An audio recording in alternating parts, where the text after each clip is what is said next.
साधारण ब्याज अर्थात सिंपल इंटरेस्ट। चलो इसे एक उदाहरण से समझते हैं।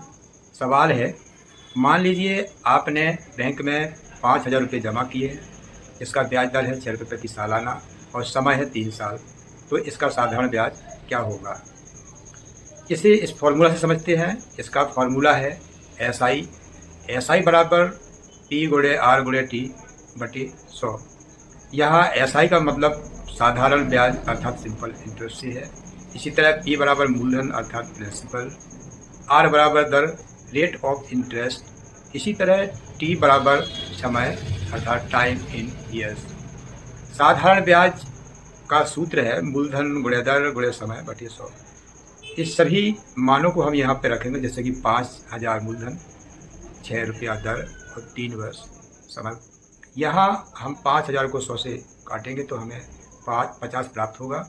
50 गुणे 6 गुणे 3, सभी मानों को हम मल्टीप्लाई करेंगे तो हमें साधारण ब्याज अर्थात सिंपल इंटरेस्ट। चलो इसे एक उदाहरण से समझते हैं।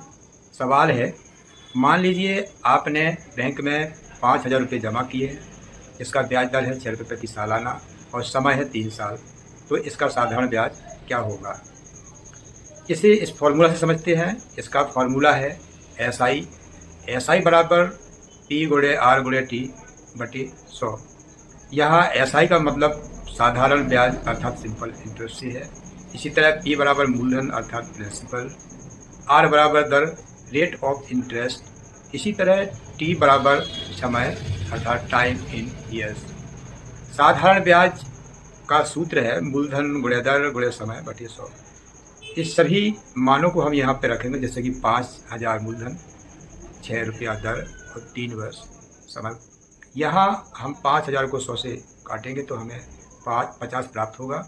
50 गुणे 6 गुणे 3, सभी मानों को हम मल्टीप्लाई करेंगे तो हमें साधारण ब्याज अर्थात सिंपल इंटरेस्ट। चलो इसे एक उदाहरण से समझते हैं। सवाल है, मान लीजिए आपने बैंक में 5,000 रुपये जमा किए हैं। इसका ब्याज दर है 6 रुपये प्रति सालाना और समय है 3 साल।